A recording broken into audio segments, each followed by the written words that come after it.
Hello everyone, welcome back to another video in my Disney Legacy Challenge series. Today I'm showing you the build I've done for Snow White's house. You'll see straight away I went in and was looking at the different things you get for small home, tiny home, micro home, and I sort of landed on making it a tiny home. I thought it would be beneficial to get sort of the additional skill gain, but I didn't want to make it too small. Honestly, it sort of ended up having extra space, so I maybe even could have gone for a micro home, but honestly, we're gonna have to expand very quickly since Snow White has to get so many children or have so many children. So yeah, we will be expanding very shortly, so I think it's beneficial to already be at that sort of size. And I honestly ended up with quite a lot of money left. I was surprised. I thought I was gonna be sort of scrimping and saving. And there are a few times that I've sort of used cheaper appliances and the bed is quite cheap.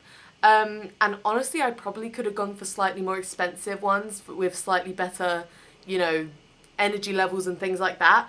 So we will probably be updating those things also very quickly into our challenge. The house is quite a simple design, but I did actually copy it quite closely off of some reference pictures from online. I literally just typed in like Snow White's house and this seems to be what it looks like in the film.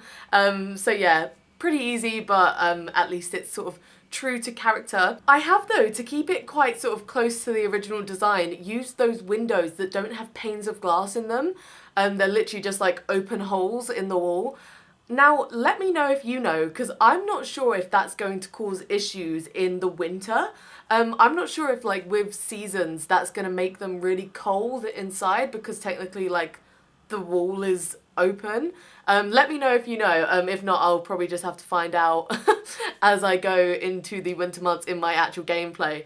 But yeah, might be nice to know ahead of time. So I actually ended up changing the bed from the original one that I've put in. I liked the sheets on the original one, but as you can see, it is really dark wood, and that sort of quite heavily impacted everything else that I had to include in the bedroom, like the dresser and the bedside tables. And honestly, like, I'm not the biggest fan of dark wood anyway, and it just especially didn't really fit the vibes of this house. Overall, I'm going for like a blue, yellow, red theme, because I honestly just want to stick to the Snow White colour theme. And also in-game, I have made them the Sims' favourite colours, so she should, in theory, like the decor as well. But like I said, I was trying to keep things pretty cheap because I was unsure about how much things were going to cost and I didn't want to like use up too much of our money to start with. But I ended up actually, when I changed out the initial bed I've put in, going for the even cheaper base game bed. So I imagine that will literally go probably within like the first few days of like in-game play, because that is probably just not going to help me out at all, and I can probably afford just the few extra simoleons for a slightly better bed. Same thing with the stove. I think I've used the cheapest stove I probably could have done with like getting a slightly better one, because honestly that's probably just going to cause me things like fire. Quite frankly. Actually, I've said that very confidently. Do the cheaper stoves cause fires more frequently than the better stoves? I feel like I knew that, and now I'm not sure if I'm just making that up. And despite trying to keep it cheap, like I said, I still did add in some things like hobbies, skill gain, money making sort of things. So I've got the easel in the living room, and also later on I add in planters in the back garden. Honestly, just painting is, as we know, a really easy skill to build, and it makes sort of pretty decent money quite quickly. So I thought for the start of Legacy, that's probably just quite beneficial to the gameplay. And the planters, I just have this idea that I'd really like Snow White to grow some apple trees. I just think that's very like on theme, and I think it would just be quite cute. And obviously she could grow other stuff, but I'm definitely going to get some apple trees first of all. You will see in the living room that I add in this really nice sort of decorative shelving from Eco Lifestyle, I believe it is, and I really wanted to put like a small bookshelf on that shelf, like, you know, the ones that are literally just like a stack of books. But nothing slots to those shelves. I guess something does, but not any of the books, which is really annoying. So I tried to alt place them on, but then unfortunately I tried it out, they don't work, which is sort of what I thought would happen, but I really had my hopes high that it might just fit.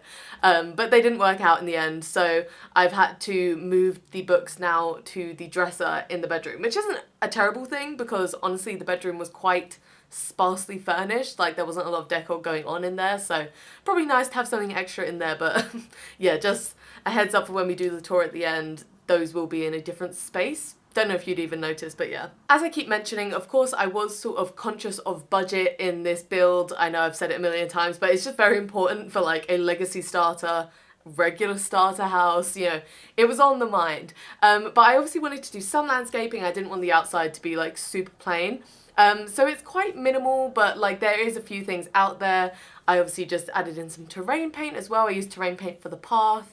And then I just had like a few trees, some bushes, a few like yellow flowers, just to like make it like nice and cute outside, but I didn't really want to waste lots of money on just bushes essentially. Now I know you can obviously get debug free trees and bushes and flowers and all of that, but honestly I didn't want to delve into that to start with. I most likely will in future, but just to start with, I thought I'd just keep it simple. Honestly, for storyline as well, it's nice to go from something quite plain and simple and like build it up as we go. And in that vein, there are quite a few things I would like to add in still. Just things like a washing line outside, maybe one of those tree stumps that has like the rabbits in. There's like just a few sort of details and touches like that that would be nice to add.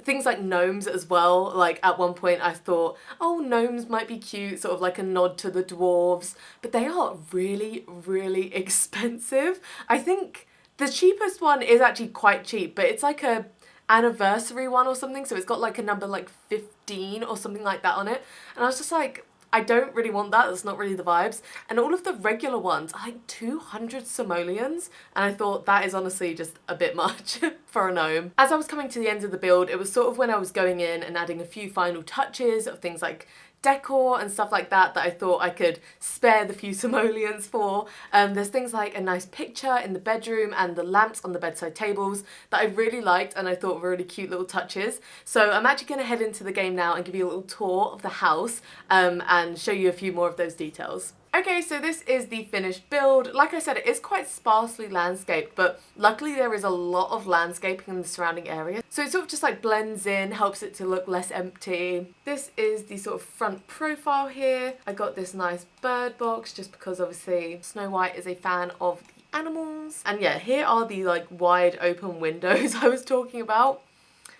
Do let me know if that's going to be an issue. I don't know if anyone actually noticed, but I had forgot to add roof trim while doing the build, but I went back in and added it because honestly I didn't dislike how it looked, but I thought it does just look more finished. It looks more the part when you've added it in. Okay, so in we go through the front door. Whoa. Okay, so this is what we have as soon as we come in the front door. Literally just thermostat, little plant thing. And then you come into the kitchen, which I think was quite cute. I actually included a fire alarm because I really don't want my legacy Sims to die. I added in some shelving, no upper cabinets because they're just like expensive for no reason. But if you can see, I added in this picture of an apple. If you know, you know. The girls who get it. The girls who don't. And then this is just the living room. Obviously, it's very empty. I thought these little trees were kind of cute. I don't know if wall decals just look kind of like childish and silly, but I thought they looked really nice. This is sort of the most red area of the build. For the most part, I prefer blue and yellow. I mean, I love yellow, it's my favourite colour.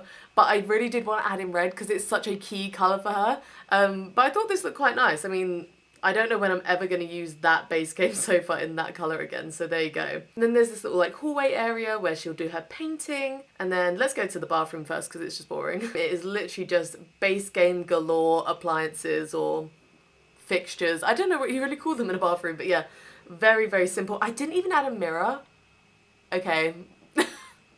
I have such an issue of building and then realising at the end that I've missed some like bizarrely key components. In a previous build of mine, I was building a library and I almost forgot to add in a staircase to the second floor. Like, yeah, anyway, it's very simple, but I thought this wall, the tiles, were actually very good. I know it's not quite red, but it's close enough to red that it fits like the scheme, you know? And then into her bedroom we go. And I love this room. I mean, I love this wallpaper, full stop. Yellow gingham is my jam. Here is the bed. I also kind of love this bed. It's probably one of my favourite swatches of this like super cheap base game bed. And then I've got this lovely rug. And then here are just these nice little touches I was speaking about. There's this little picture which I thought was just so sweet. Like it's these animals around like a little table. I thought, you know, Snow White would love that. And then there's this blue mushroom lamp and a little yellow owl. Too cute, very on brand. And then she's just got this little yellow dresser, and then yes, I added the books there instead. Honestly, I think these books look really good because they're like good for the colour scheme, and also they've got the bunnies, so it's like on brand, but they also were just the cheapest in the game, so I sort of lucked out on that one. Yeah, and I'll just give you a little like regular top-down view of it as well, as this will sort of be the usual way that we'll be looking at it in gameplay. I think it looks really sweet. I honestly love how it turned out. I think the colour scheme is apparent, but not like in your face. Maybe you disagree, but I think it looks good. And then yeah, just a quick little scan around the outside. Like I said, I've added in these planters out back. And honestly, it's just really nothing special out here, but this is just a super simple starter home to get our legacy challenge kicked off. So the next video I upload in this series will be the start of our gameplay finally. I'm so looking forward to it. And I hope you guys are too. Please do leave me a comment if you're thinking about watching along with this challenge. And honestly, if you've ever done this challenge or if you're currently doing this challenge, then like hints, tips and tricks, please. Like, I have barely ever done any like real Sims gameplay, like real have a family gameplay. And I'm going into the start of this challenge where she needs to have 7 children who all get like really good skills, and yeah, I think it's going to be overwhelming, but in a good way, hopefully. If you would like to see any future videos from me and you're not already, then please do subscribe and leave a like on this video if you liked it. Yeah, thank you so much for watching. I hope you're having a great day, and I will see you in the next video. Bye!